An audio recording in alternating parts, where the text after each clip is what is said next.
나의 구원 6번째 시간, 마지막 시간입니다.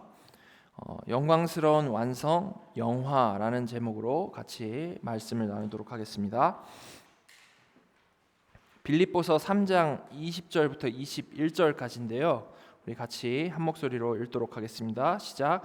그러나 우리의 시민권은 하늘에 있는지라 거기로부터 구원하는 자 곧 주 예수 그리스도를 기다리노니 그는 만물을 자기에게 복종하게 하실 수 있는 자의 역사로 우리의 낮은 몸을 자기 영광의 몸의 형체와 같이 변하게 하시리라.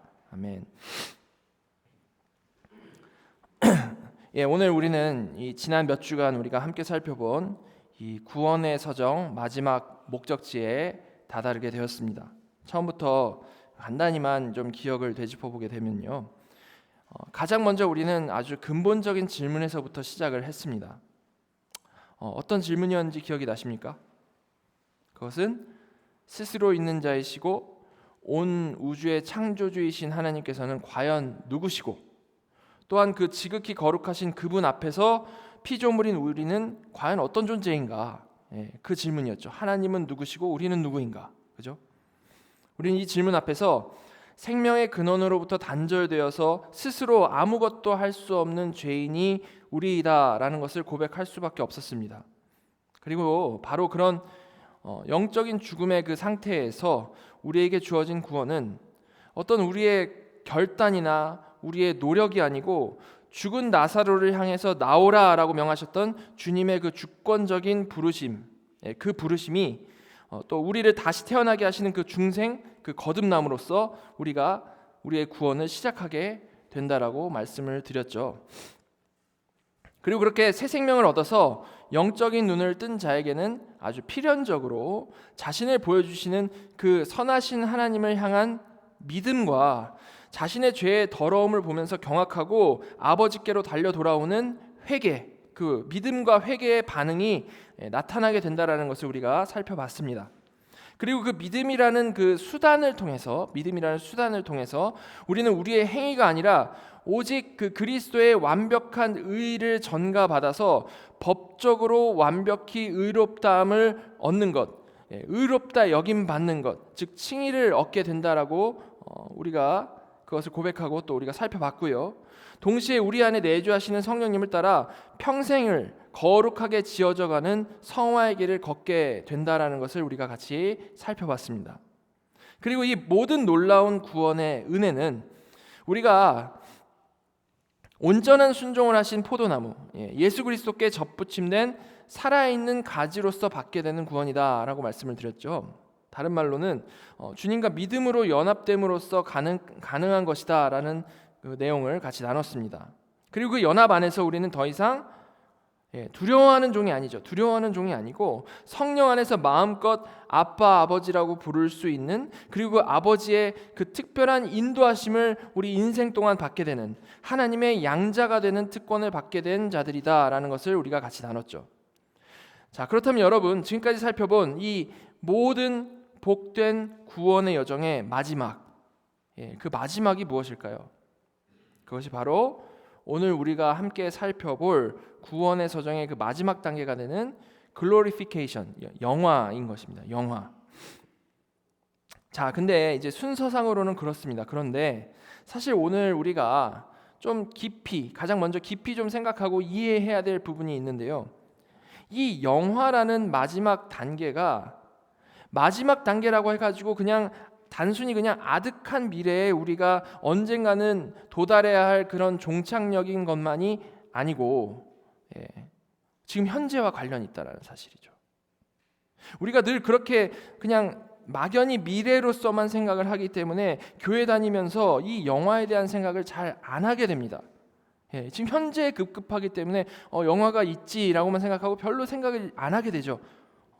나중 일이니까요. 근데 절대 영화는 그렇게 지금 우리와 좀 상관이 없는 어떤 나중 이야기인 것만이 아니라는 말입니다. 자, 이것에 대해서 좀 먼저 생각을 해보려고 하는데요. 로마서 8장을 보시면 로마서 8장 30절, 또 미리 정하신 그들을 또한 부르시고 부르신 그들을 또한 의롭다 하시고 의롭다 하신 그들을 또한 영화롭게 하셨느니라.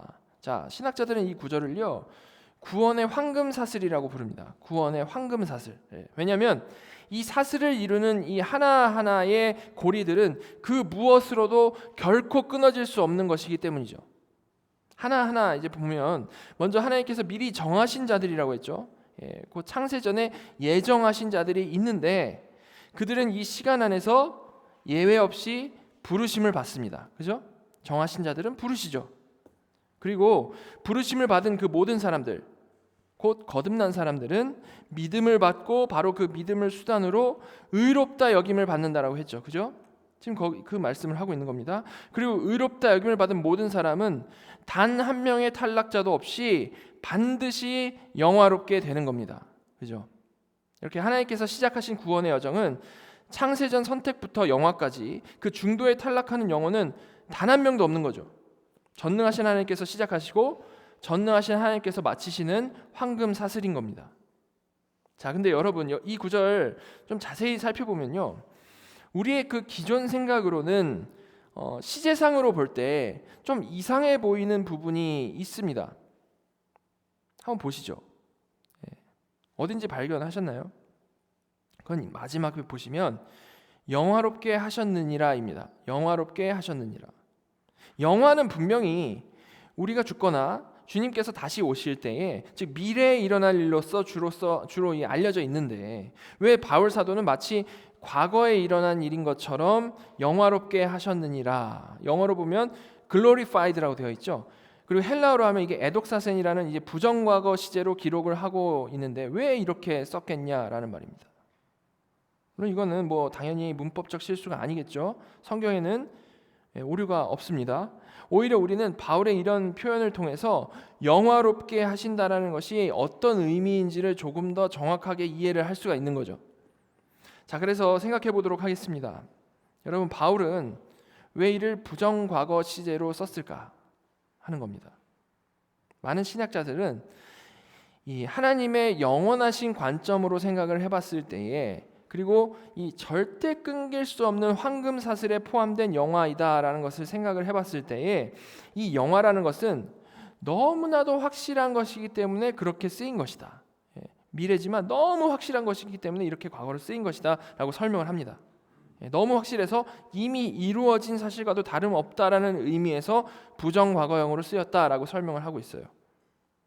어떻습니까? 이건요 의미적으로도 문법적으로 봐도 너무나도 맞는 해석이 맞습니다.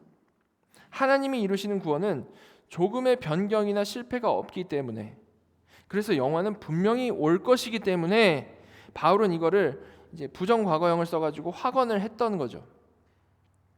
자, 근데 이렇게 보는 것이 너무나도 맞습니다. 그러나 이 부정과거 시제로 이 영화롭게 하셨느니라라고 말씀하신 건요, 조금 이따 우리가 살펴볼 에베소서 말씀과 연관을 시켜서 좀 생각을 해보면 그보다 더 직접적인 의미로서 해석을 할 수가 있다는 겁니다.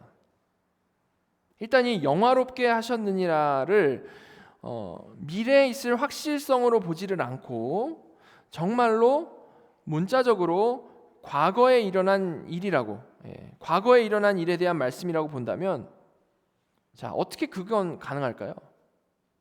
어떻게 영화가 과거에 일어난 일일 수 있겠냐라는 겁니다. 그렇죠? 성도가 부르심 받고 믿고 의롭다 하심을 얻었을 때에 우리는 그리스도와 연합된다라고 했습니다. 그죠? 지금까지 우리가 지금 생각해 온 거 몇 주 동안 그리스도와 연합된다라고 했죠. 믿음으로 연합되죠. 그런데 그리스도와 연합된다라는 건요, 잘 생각을 해보면 절대 십자가에서 죽으시고 다시 사신 그리스도, 십자가에서 죽으시고 다시 사신 그리스도와만 연합된 게 아니죠. 그럼 무엇이 더 남아 있습니까? 우리의 연합은 그렇게 부활하시고 또한 승천하셔서 영화롭게 되신 그리스도와도 연합된 겁니다. 두 분이 아니잖아요. 그죠? 승천하신 그리스도, 영화롭게 되신 그리스도와도 연합된 거란 말입니다. 그러니까 우리가 그리스도와 연합되었다라는 사실을 우리가 좀 진지하고 또 실제적으로 생각을 해보면 우리가 영화롭게 되는 것도 그저 그냥 미래에 있을 일인 것뿐만이 아니고 이미 주께서 과거에 승천하신 일 안에 다 포함되어 있는 것으로 생각해 볼 수가 있다라는 겁니다. 자, 여기까지 논리는 이해가 되시죠? 그죠? 자, 그럼 이제 에베소서를 통해서 이 생각을 좀 더 구체화시켜 보겠습니다. 에베소서 2장 6절 보시면 또 함께 일으키사 그리스도 예수 안에서 함께 하늘에 앉히시니. 에베소서에서 바울은 그렇게 주님과 연합된 우리는 또한 함께 일으키사 그리스도 예수 안에서 함께 하늘에 앉혀졌다라고 말씀을 하고 있습니다. 그렇죠? 즉 이 말씀의 의미가 뭡니까? 그리스도인의 구원은 단순히 나중에 죽어가지고 천국 가는 것, 단순히 그것만이 아니고 함께 일으키사, 함께 일으키사, 즉 그리스도와 연합된 지체로서 그리스도의 그 부활 사건에 종말론적으로 참여하는 것이 바로 그 우리의 현 실태다, 현 상태다라는 것이죠. 그래서 양자된 성도는요, 이미 법적으로, 신분적으로, 영적으로 부활하신 그리스도와 함께 승천하여서 보좌 우편으로 이동한 자들이라는 말입니다. 자, 이해가 되시죠? 그리스도와 연합됐으니까 그리스도와 함께 우리는 그곳에 있는 것이 당연하겠죠. 따라서 로마서 8장 30절에 영화롭게 하셨느니라에 쓰인 이 부정과거 시제는 미래에 우리가 경험할 것에 대한 확실성을 말해주는 것을 사실은 넘어서 성령 안에서 그리스도와 함께 이미 하늘에 앉혀진 우리의 현재적 영적 위치이자 법적 현실을 선포하고 있다라는 말입니다. 정말로 우리는 상징적이 아니고 실제적이고 영적으로 영광스러운 신분이다라는 거죠. 자, 근데 이렇게 생각하면 사실 또 고민이 생깁니다. 나는 분명 이 땅에 살아가고 있는데 이미 하늘에 앉혀졌고 그것이 상징이 아니고 실제라면 자, 어떤 고민이 생기죠? 내가 2명인가? 그렇지 않습니까? 내가 2명이란 말인가? 만약에 영적으로 이미 하늘에 앉혀졌다라고 한다면 내 영은 지금 여기 있는 겁니까? 하늘에 있는 겁니까? 아니면 반반씩 나눠서 있는 겁니까? 어떻게 되는 거죠? 그렇죠. 고민이 되지 않습니까?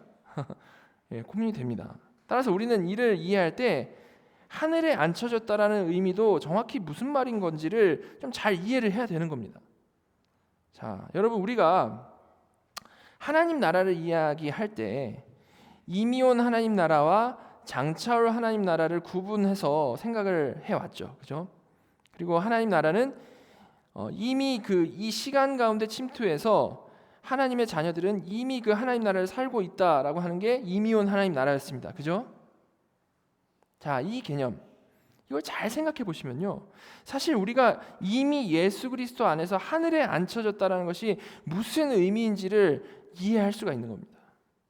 여러분, 이 하늘에 이미 앉혀졌다, 하늘에 이미 앉혀졌다라는 건요, 내 영혼이 나로부터 탈출해가지고 저기 하늘 어딘가에 그 구름 속에 있는 보좌 우편에 앉아 있다라는 말이 아니고, 나 여기 있는데 영혼만 저기 가가지고 어디 앉아 있다라는 말이 아니고요.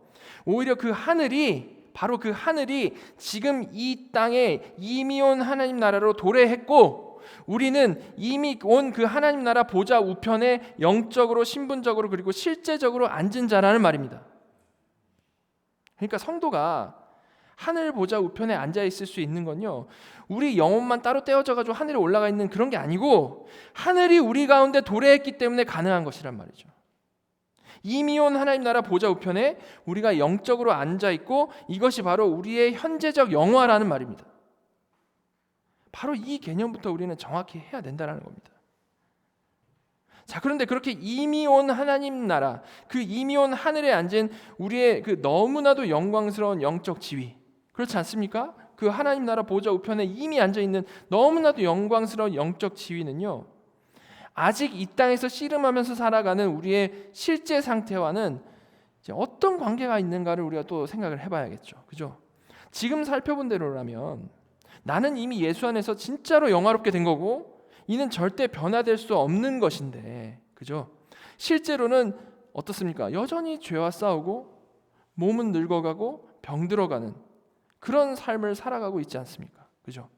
이런 괴리를 우리가 어떻게 받아들이고 어떻게 이해해야 되는가라는 겁니다. 자, 사실 그 관계는요, 우리가 이미 이해하고 있는 개념인 칭의와 성화의 관계를 생각하면 이해하기가 좀 쉽습니다. 여러분, 칭의와 성화의 관계가 무엇이었죠?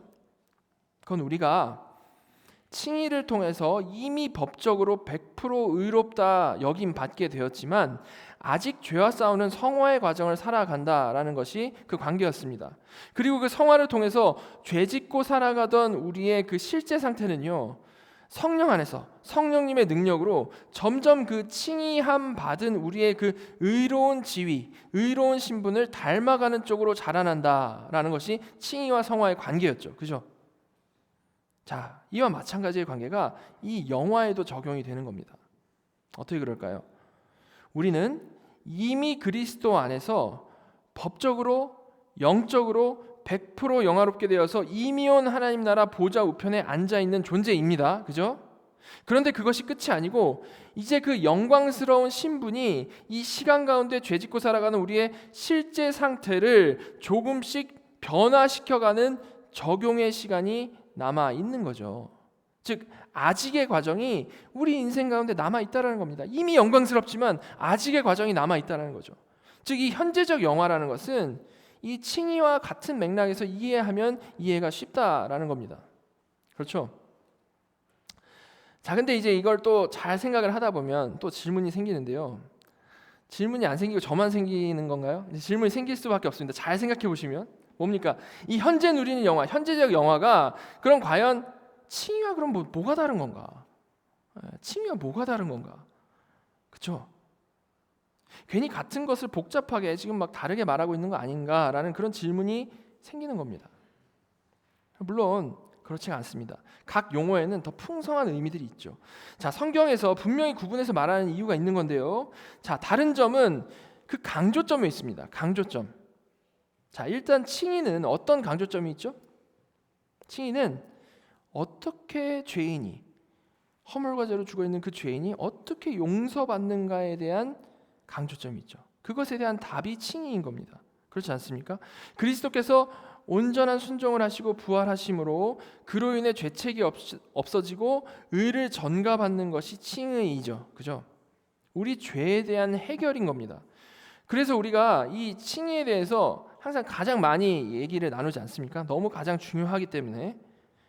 자, 그럼 지금 살펴보고 있는 이 현재적 영화, 이것과 칭의는 뭐가 다를까요? 자, 현재적 영화는요, 그렇게 칭의로서 의롭게 된 자가 누리는 어떤 새로운 영적 지위에 더 초점이 있는 개념인 겁니다. 새로운 영적인 지위. 그래서 칭의가 주님의 그 십자가와 부활과 밀접한 관계가 있는 개념이었는데, 그와 반해서 이 현재적 영화는요, 십자가와 부활보다는 승천과 더 깊이 관련된 개념이라는 거예요. 승천, 주님의 승천하심. 이 현재적 영화에서 강조되는 것이 뭐냐면 성도는 믿음으로 그리스도와 연합하여서 죄사함을 받고 의롭다 칭함받는 정도로 끝나는 존재가 아니고, 물론 이것만으로 해도 어마어마한 것인데 거기서 끝나는 존재가 아니고 연합되어서 어디까지 함께 올라간다라는 겁니까? 승천하신 그리스도와 함께 가장 영광스러운 보좌 우편에까지 함께 올라가는 존재가 성도라는 겁니다. 즉 성도는 그리스도 안에서 그와 연합되어 가지고 십자가에서 보좌 우편까지, 십자가에서 보좌 우편까지, 마치 엘리베이터 타고 지하 주차장에서 펜트하우스까지 올라가는 거, 초고층 건물 완전 꼭대기까지 올라가는 것과 같은 그런 영광스러운 보좌 우편까지 올라가는 그 신분을 누리는 존재가 성도라는 거죠. 즉 이 현재적 영화라는 개념은요, 우리가 지난주에 살펴본 양자됨과 매우 밀접한 관련이 있는 개념인 겁니다. 어떤 내용이었습니까? 믿음으로 그리스도와 연합된 성도는 양자된 신분을 누리는데 그 양자된 신분 안에서 하늘의 모든 신령한 복을 이미 받고 누리는 존재다라고 했습니다. 그죠? 양자됨이 그런 거였죠. 그런데 바로 이 현재적 영화가 그 양자가 앉아있는 영적 위치가 과연 어디인지를 가장 잘 설명해 주는 개념이라는 겁니다. 그 양자는 어디 앉아 있는가? 지난주에 성경이 쓰여진 시대의 양자됨이라는 것은 상속자의 신분이 되는 거라고 했습니다. 바로 이 사실을 아주 가장 분명하게 시각적으로 표현한 것이 하늘 보좌 우편에 이미 앉아있는 신분, 현재적 영화라는 거죠. 그렇죠? 이렇게 칭의와 현재적 영화는 그냥 비슷한 얘기인 것 같지만 이 현재적 영화에서 아주 강조가 되는 건요, 칭의가 말하는 이 죄인에서 의로운 존재가 되었다라는 것에서 더 나아가가지고 양자된 우리가 정말 보좌 우편에 이미 앉은 자로서 정말 하늘의 모든 신령한 복을 이미 누리는 영광스러운 존재이다라는 것을 아주 명확히 드러내 보여주는 개념이라는 겁니다. 성도의 영적 현실을 사진으로 딱 찍을 수만 있다면 상속자가 그리스도와 함께 보좌 우편에 앉아있는 사진이 찍힐 거라는 말이죠. 대단한 거 아닙니까? 그죠? 따라서 성도는 성령 안에서 이런 너무나도 확실하고 분명한 우리의 영적인 실제를 묵상함으로 인해서 죄 가운데 우리가 싸우다가도 결국은 점점 영광스러운 하나님의 자녀답게 지어져 가게 되는 것이죠. 자, 성도는 이렇게 이 땅에서 현재적 영화를 기억하고 누리며 살아가는 그러한 존재인 겁니다. 어마어마한 존재들인 거죠. 자, 그렇게 근데 평생을 성령 안에서 그것을 누리며 지어져 가면서 살아가다가 이런 신분적 영화, 현재적 영화에서 더 나아가서 결국은 어디에 도달합니까? 경험적이고 실제적으로 영광을 누리게 되는 완성의 시점을 만나게 되는 겁니다. 여러분, 그게 뭡니까? 그것이 바로 우리가 영화를 말할 때 일반적으로 말하는 글로리피케이션을 말할 때 일반적으로 말하는 죽은 후의 영화, 미래적 영화인 겁니다. 미래적 영화. 자, 미래적 영화 완성은 크게 이제 두 단계로 볼 수 있는데, 첫 번째는 낙원에서 누리는 영화입니다. 낙원에서 누리는 영화. 그게 뭘까요? 신자가 이 땅에서 살아가다가 현재적 영화를 누리면서 살아가다가 마지막 숨을 거두는 그 순간에 그의 몸은 어떻게 됩니까? 흙으로 돌아가서 썩게 되죠. 그죠? 그러나 그의 영혼이 어떻게 되죠? 마침내 낙원에 들어가게 되는 겁니다. 낙원에. 이 낙원이라는 것은 주님이 재림하시기 전에 죽은 성도의 영혼이 가는 곳을 말합니다. 근데 이는 물론 궁극적인 완성의 상태는 아니죠. 그죠? 왜냐하면 몸이 부활하기 전에 영적으로만 가는 곳이 낙원이기 때문입니다. 성도는 바로 거기서 그리스도의 재림을 기다리게 되는데요. 그들이 그렇게 재림과 최후의 심판을 기다리고 있는 그 상태이기 때문에 죽었지만 아직 몸의 부활을 경험하기 전이기 때문에 신학적으로는 이것을 중간 상태라고 표현을 하는 겁니다. 아직 완성이 아닌 중간 상태에 있다. 아무튼 이 중간 상태인 낙원에서 성도는 살아있을 때와는 다른 경험을 하게 되는데 무슨 경험일까요? 살아있을 때는 살펴본 대로 분명히 현재적 영화를 누린다라고 했습니다. 이미 보좌 우편에 앉아있는 존재라고 했죠. 영적으로 예수 안에서 그 정말 보좌 우편에 앉아있는 그런 영적인 존재로서 영적 신분에서 나오는 하늘의 모든 신령한 복을 하나하나 맛보며 살아가는 존재가 성도라고 했습니다. 자, 근데 신분적으로 영적으로는 그렇게 이미 보좌 우편에 앉아있는 상태임에도 불구하고 그 복을, 그 영광을 맛보는 정도, 아주 막 완전히 풍성하게가 아니라 드문드문 맛보는 정도로 누릴 수밖에 없었던 이유가 뭘까요? 그 이유는 여전히 우리는 오염된 육체 가운데 살고 있었기 때문에 그런 겁니다. 그죠? 그래서 우리의 그 영광스러운 신분과 우리의 실제 상태 사이에 마찰이 계속 있었던 거죠. 신분과 우리의 실제 사이에. 그래서 자기 부인, 내가 죽어야만 나의 영적 신분이 더 나를 장악하는 삶을 살았던 겁니다. 자, 근데 진짜로 이 죽고 나서 뭐가 바뀌는 겁니까? 죽고 나서는 이제 더 이상 육신의 소욕을 따라 살 일이 없는 겁니다. 즉, 죄 문제가 이제는 신분적만으로가 아니고 실제적으로도 다 해결되어져 버리는 거죠. 오염된 육체가 이제는 죽어버렸기 때문에 이게 가능하다라는 겁니다. 그죠? 우리는 법적으로는 의인이었지만 여전히 오염 안에서 살아가는데 오염된 육체가 죽어버려서 이제는 신분적으로뿐만 아니라 실제적으로 가능하다는 거죠. 바로 이렇게 우리의 영혼은 드디어 신분에 걸맞는 영광을 누리게 되는데요. 이것이 바로 낙원에서 누리는 영화인 겁니다. 낙원에서 누리는 영화. 자, 근데 여러분, 우리가 이 죄와 사람의 관계가 역사적으로 이게 어떻게 변해가는지에 대해서 좀 정리를 해보면 이 영화의 상태가, 우리에게 좀 감이 없는 이 영화의 상태가 얼마나 복된 것인지를 좀 더 분명하게 이해를 할 수가 있는데요. 이 어거스틴의 설명을 통해서 좀 생각을 해보면 이해하기가 쉽습니다.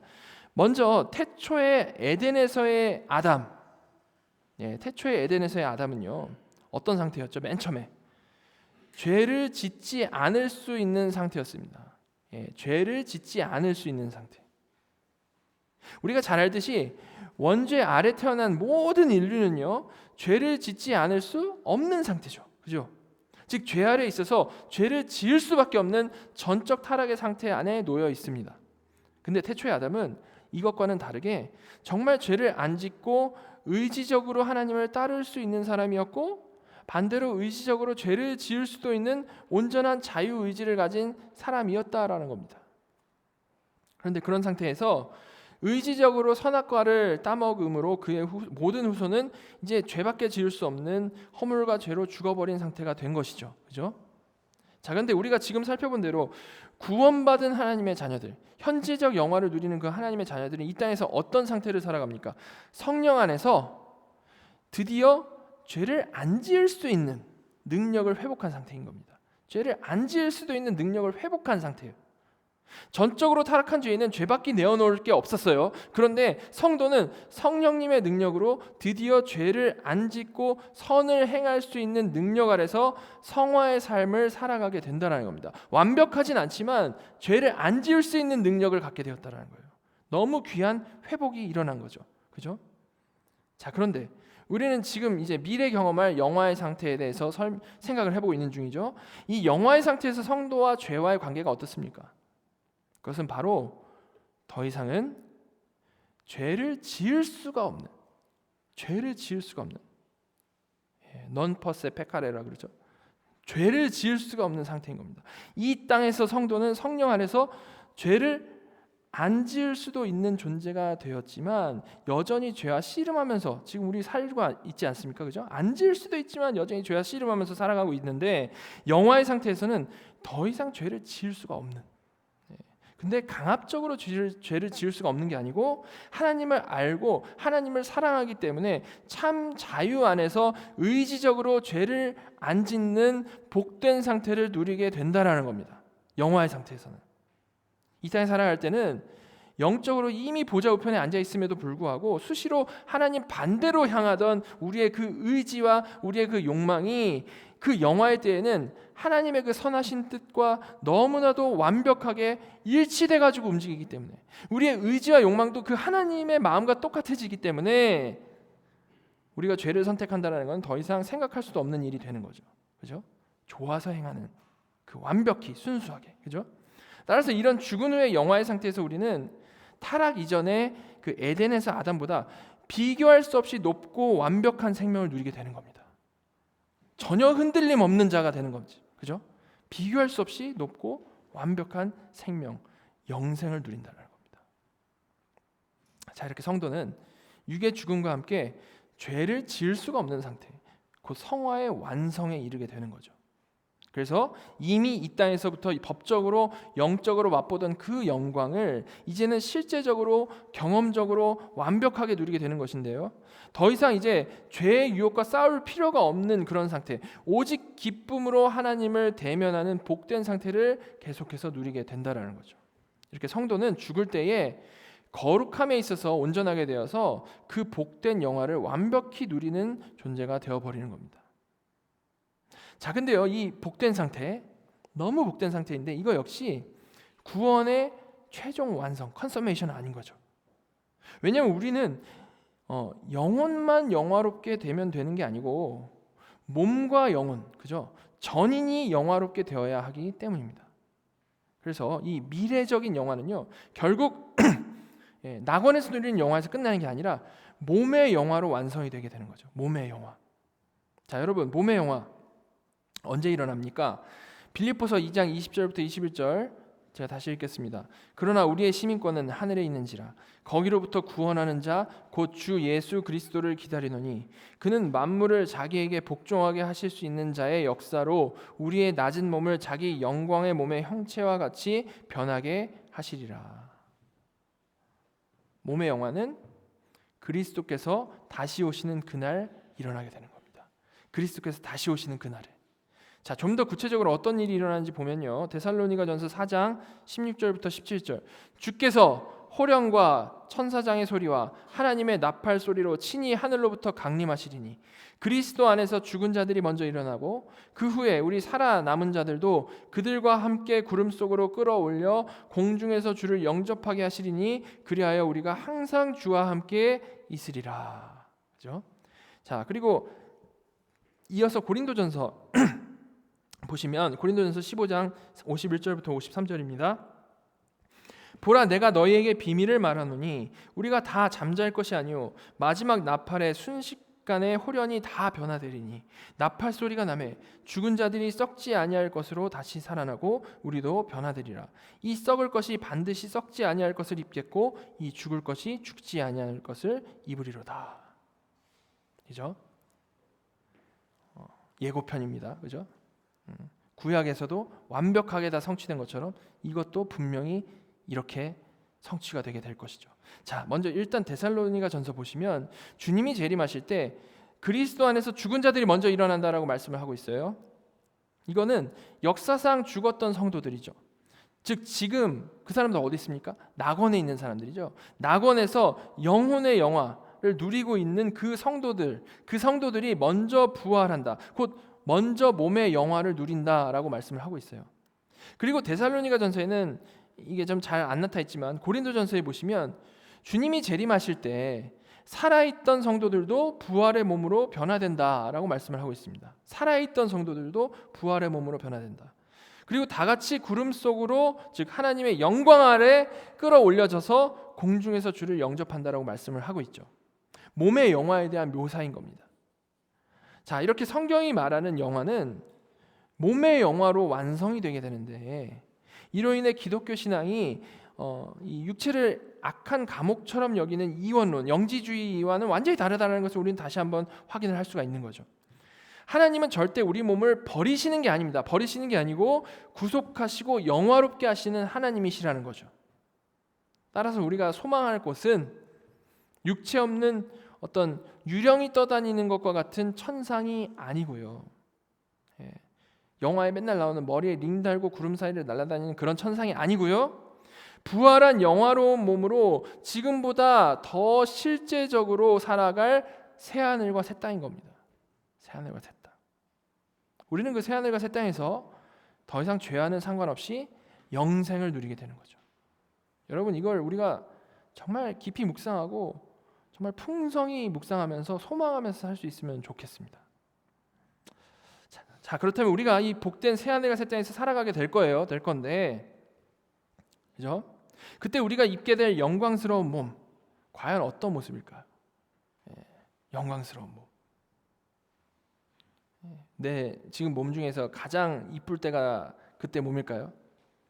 자, 이것도 한번 말씀을 통해서 확인해 보겠습니다.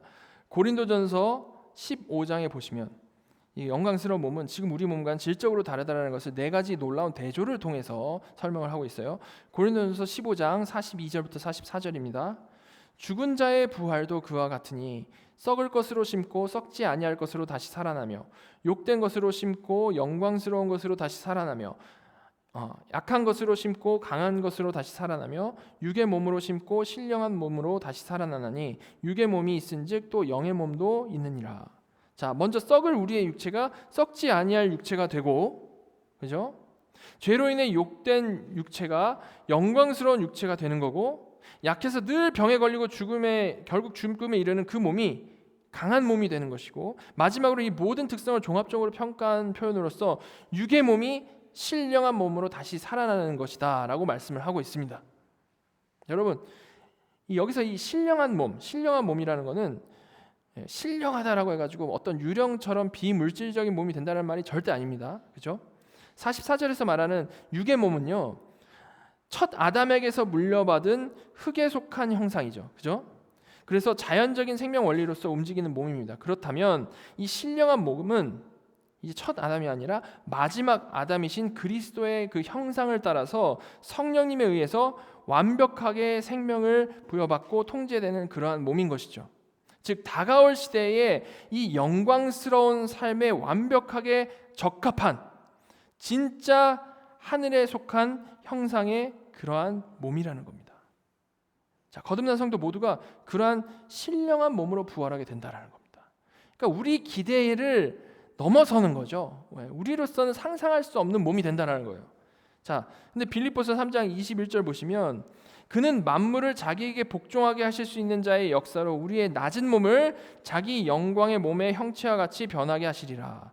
자, 주님께서는 우리의 몸을 영화롭게 변화시키실 것인데 어느 정도로 영화롭게 변화시키신다라고 말씀하고 있습니까? 우리의 낮은 몸을 자기 영광의 몸의 형체와 같이 변하게 하시리라. 그렇게 말씀하죠.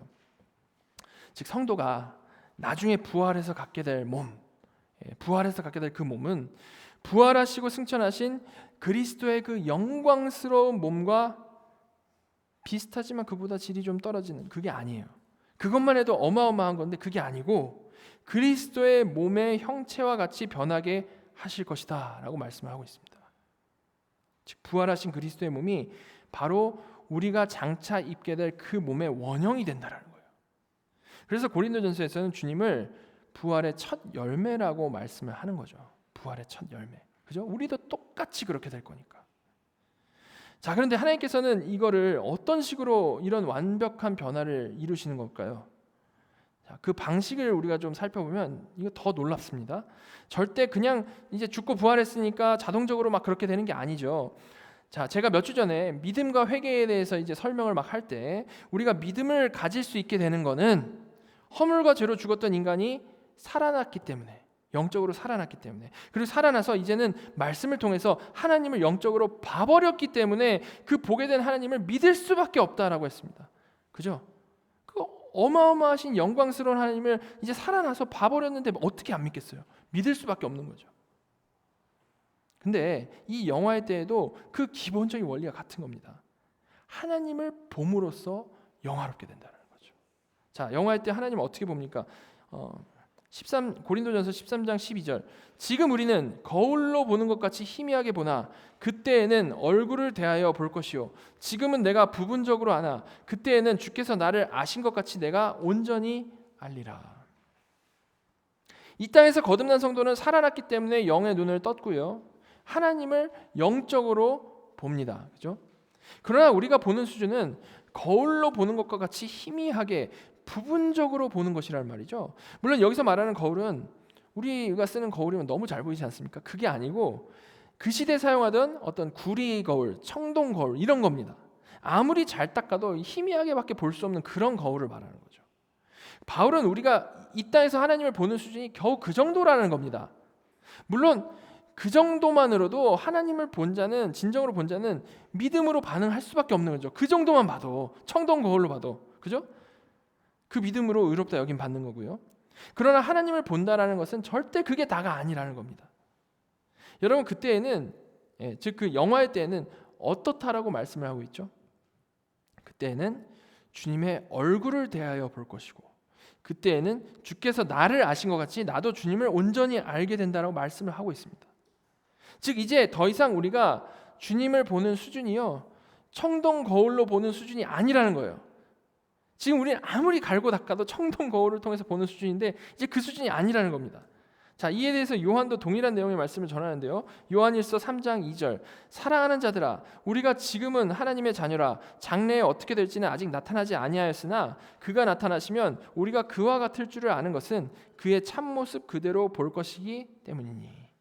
자, 그가 나타나시면, 즉 주님이 나타나시면 우리도 그와 같을 줄을 아는 것은이라고 나와 있는데 이게 표현이 정확히 어떤 의미인지 좀 명확하게 와닿지가 않습니다.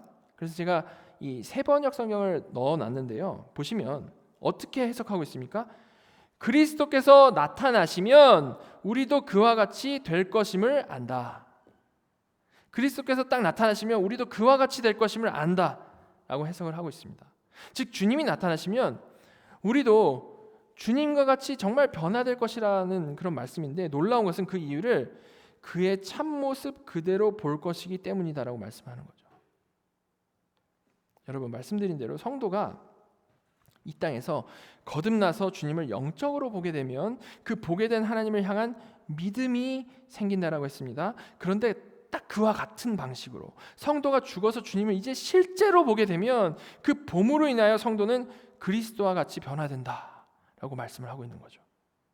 물론 영화의 상태에서도 절대 하나님과 우리의 이 존재적 차이가 없어지는 것일 수가 없습니다.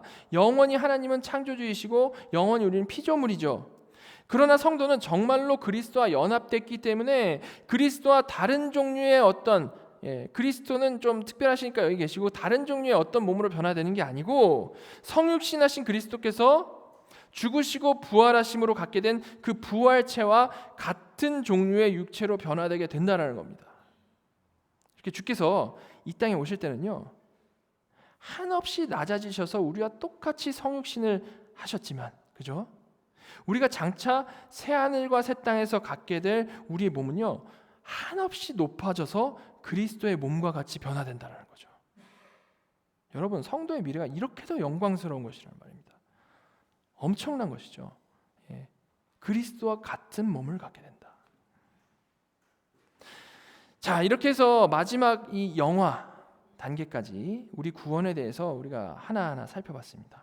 이 영화로운, 정말 영광스러운 영화까지 다 살펴봤는데요. 오늘 우리가 나눈 말씀 간단히 돌아보면, 먼저 영화는 단순히 아득한 미래의 약속만이 아니고 에베소서 2장 6절의 말씀처럼 그리스도 예수 안에서 이미 우리에게 주어진 보좌 우편에 앉혀진 영광스러운 영적 신분이다라는 것이었습니다. 그죠? 그런데 우리가 누리는 이 영광스러운 이미 얼레디의 신분에도 불구하고 오늘 우리의 아직 아닌 not yet의 현실은 어떻습니까? 그죠? 우리가 살펴본 우리 구원의 황금사슬을 설명하고 있는 로마서 8장에는요, 이런 말씀이 있어요. 8장 23절 보시면, 그뿐 아니라 또한 우리 곧 성령의 처음 익은 열매를 받은 우리까지도 속으로 탄식하여 양자될 것 곧 우리 몸의 속량을 기다리느니라. 이렇게 우리는 분명 이미 온 하나님 나라의 보좌 우편에 영적으로 앉아있는 정말 영광스러운 자들이지만요, 여전히 이 땅에서 탄식하면서 살아가는 존재들임을 분명히 말씀하고 있습니다. 이미 법적으로 영광스러운 신분이 되었지만 여전히 죄짓고 몸은 늙어가고 병들어가고 고통 가운데 살아가는 거죠. 이렇게 우리는 우리의 영적인 신분과 실제 상태 사이에서 날마다 신음하면서 살아가는 겁니다. 이게 이상한 일이 아닌 거죠. 여러분, 그렇다면 하나님께서는 우리에게 왜 이런 애매한 상태를 허락하셨을까를 우리는 좀 생각을 해봐야 되는 겁니다. 오늘 마지막으로 이 생각을 해야 되는 거예요. 아예 하늘의 영광에 대해서 우리가 몰랐다면, 모르고 그냥 죽어서만 그걸 알게 되는 것이라면 그냥 원래 그런가 보다 하고 살아가겠죠. 그죠? 근데 영적으로는 이미 보좌 우편에 앉히셔가지고 그 영광이 무엇인지를 분명히 알게 하셔놓고 맛보게 하셔놓고, 왜 육체적으로는 그 영광과는 전혀 반대되는 상황을 계속 경험하면서 살게 하시는 것이냐라는 말입니다. 그죠? 이런 영과 육의 마찰이 존재하는 현실 가운데에서 오늘 우리가 살펴본 영화의 교리는 과연 무슨 의미가 있을까라는 거죠. 여러분, 사실 이와 동일한 상황을 구약의 이스라엘 백성이 모형적으로 겪었습니다. 하나님께서는 애굽에서 오직 은혜로 그들을 구원하셨죠. 그죠? 근데 하나님께서는 그들을 바로 가나안에 들어가게 하지 않으시고 광야 40년을 살게 하셨습니다. 그렇죠? 하나님께서 왜 그런 것입니까? 왜 그런 광야 40년을 살게 하신 것이죠? 신명기에 그 답이 나왔죠. 신명기 8장 2절부터 3절. 좀 같이 읽어봤으면 좋겠습니다. 시작. 내 하나님 여호와께서 이 40년 동안에 내게 광야 길을 걷게 하신 것을 기억하라. 이는 너를 낮추시며 너를 시험하사 내 마음이 어떠한지 그 명령을 지키는지 지키지 않는지 알게 하려 하심이라. 너를 낮추시며 너를 줄이게 하시며 또 너도 알지 못하며 내 조상들도 알지 못하던 만나를 내게 먹이신 것은 사람이 떡으로만 사는 것이 아니요 여호와의 입에서 나오는 모든 말씀으로 사는 줄을 내가 알게 하려 하심이라. 아멘. 일단 하나님께서 그들에게 그런 광야의 삶을 살게 하신 것은 이를 통해서 그들을 낮추시고 그들의 마음이 어떠한지를 깨닫게 하시려는 것이다 라고 말씀을 하고 있어요. 그죠? 우리에게도 정말 그렇죠. 만약에 하나님께서 선택한 자를 바로 그냥 영화롭게 해버리신다면, 선택한 자를 바로 그냥 영광의 상태에 올려버리신다라면, 그렇지 않아도 우리의 구원이 처음부터 끝까지 전적인 하나님의 뜻과 은혜와 능력으로 이루어지는 구원이지 않습니까? 그런데 우리가 그냥 그런 아무런 경험도 없이 주권적으로 바로 그냥 영화롭게 되는 것이라면, 죄악된 우리는 우리가 얼마나 부족한 존재이고 얼마나 죄악된 존재인지를 모를 겁니다. 그렇지 않습니까? 그래서 하나님께서는 그런 우리를 단번에 의롭다 하시고 영적으로 영화롭게 하시면서도 동시에 이 땅에 살아가는 시간을 갖게 하심으로 죄악된 우리 자신을 정확히 돌아볼 수 있게 해주신 거죠. 너희가 이렇게 죄악된 자들이라는 걸 보일 수 있게 해주신다는 겁니다. 근데 그게 또 다가 아니죠. 하나님께서는 그렇게 광야 40년을 통해서 우리를 낮추시고 줄이게 하시고 만나를 먹이신 것의 목적에 대해서도 분명히 말씀을 해주셨는데, 목적이 뭐라고 나와 있습니까? 그것은 사람이 떡으로만 사는 것이 아니요 여호와의 입에서 나오는 모든 말씀으로 사는 줄을 알게 하려 하심이라 라고 말씀을 하고 있습니다. 즉 하나님께서는 우리 광야 40년 인생을 통해서 이렇게 우리에게 우리가 어떤 존재인지를 보여주시는 것뿐만이 아니고, 하나님이 누구신지와 그의 자녀는 오직 하나님의 말씀으로만 사는 존재라는 것을 분명히 이 40년 동안 가르쳐 주신다는 거죠. 그런데 여러분, 바로 이런 하나님의 이 트레이닝 과정을 살아가면서 영적인 것과 육적인 것의 마찰과 괴리감을 느끼면 느낄수록, 그죠? 영적인 것은 이렇게 영광스러운데 육적인 것은 여전히 이렇게 답답한 것을 우리가 느끼면 느낄수록, 그 갭을 느끼면 느낄수록 정말 나로서는 불가능하다라는 것과 하나님만이 정말로 참이심을 깨닫게 되면 깨달을수록 우리 마음에 점점 이제 분명히 생기게 되는 게 있습니다. 그 격차를 느낄수록 생기게 되는 게 있다라는 거죠. 그게 뭡니까? 그것이 바로 간절한 소망인 겁니다. 소망. 무엇에 대한 간절한 소망이죠? 지금까지는 그저 맛보아 알았던 것, 지금까지 그냥 맛보아 알았던, 맛봄으로 누렸던 정도의 그 영화의 온전한 상태를 기다리는 소망인 거고요. 맛봤으니까요. 맛봤으니까 온전한 것을 기다리는 그 소망이 생기는 거고요. 그 소망은 또한 결국 그 최종적 영화를 이루신 다시 오실 그리스도를 소망하는 것으로 이어지게 되는 거죠. 우리가 요한일서에서 확인한 대로 주님을 참모습 그대로 다시 보게 될 때에 우리도 주님과 같이 변화되게 되는데, 바로 그 날을 간절히 소망하는 마음이 생기고 그 마음으로 하루하루를 살아가게 된다는 겁니다. 여러분, 우리가 재림하실 주님을 보게 될 그날 상상해 보셨습니까? 재림하실 주님을 보게 될 그날, 주님의 그 영광의 광채가 우리를 통과하게 될 때에 우리 안에 남아있던 모든 죄의 흔적, 모든 슬픔의 기억, 모든 연약함의 그 상처는요, 한순간에 다 해결될 겁니다. 그리고 마침내, 그리고 영원히 우리는 우리 주님 예수 그리스도처럼 변하게 되게 되는 거죠. 우리가 그렇게 변화되게 된다는 겁니다. 보는 것이 곧 변화로 이어지는 이 지복직관이 우리의 영화를 완성할 날이 오게 된다는 겁니다. 현실 가운데 여전히 고통스러워하는 우리는 바로 이런 소망을 가지고, 바로 이런 소망을 가지고 마라나타를 외치면서 살아가는 자녀들이라는 거죠. 정말 오시기를 바라는 거죠. 이 격차를 느낄수록. 여러분, 창세전에 나를 선택하시고 때가 되어서 나를 부르시고 또한 십자가의 피로 의롭다 하신 하나님께서 마침내 당신의 얼굴을 우리에게 보이심으로 우리를 온전하게 영화롭게 하실 그날은요, 반드시 올 것입니다. 바로 그날까지 우리의 진정한 소망 되시는 예수 그리스도 한 분만을 믿고 의지하면서 성령 안에서 날마다 현재의 영화를 누려가시는 복된 상속자들, 저와 여러분들이 되기를 주님의 이름으로 축원합니다. 같이 기도하겠습니다. 거룩하신 삼위일체 하나님,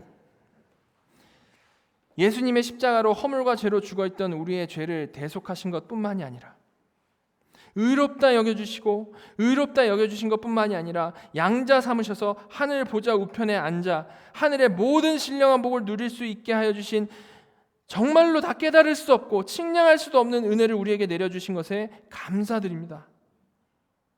하나님, 저희가 육신의 소욕에 사로잡혀서 흔들릴 때마다 이 이미 받은 영광스러운 영적 상태를 기억하고 더욱 분명히 깨닫고 경험하며 살아가도록 인도하여 주시옵소서. 그래서 말뿐만이 아니라 그 복된 이미온 하나님 나라를 날이 갈수록 깊이 누려가는 저희들이 다 되게 하여 주시옵소서. 하나님, 그러나 아무리 이것을 우리가 누려가더라도 다 알 수 없는 우리의 현실 가운데에서 저희가 정말 그리스도께서 다시 오실 날을 대망하며 살아가기를 간절히 원합니다. 지금 맛보며 살아가는 그 하늘의 영광이 온전해질 그날을 정말 간절히 기대하며 하늘을 바라보고 새하늘과 새 땅을 바라보며 마라나타를 외치며 살아가는 종말론적인 신앙을 가진 저희들이 다 되게 하여 주시옵소서. 하나님, 정말 이 자리에 계신 모든 분들이 그런 믿음으로 하루하루를 살아가는 복된 하나님의 자녀들 다 되기를 간절히 소망합니다. 저희의 믿음을 강하게 하여 주셔서 더 이상 세상 일에 이리저리 흔들리는 인생이 아니라 믿음으로 영의 눈을 뜨고 그렇게 하루하루를 살아가는 저희 모두가 되게 하여 주시옵소서. 그래서 주님의 영원하신 팔을 의지하며 살아가다가 마지막 날에 그 주님께 달려가서 그 익숙한 팔에 안겨 영생을 누리는 저희 모두가 되게 하여 주시옵소서. 우리에게 영광스러운 그날을, 그 소망을 주시는 사랑하는 우리 구주 예수 그리스도의 이름으로 감사하며 기도드렸습니다. 아멘.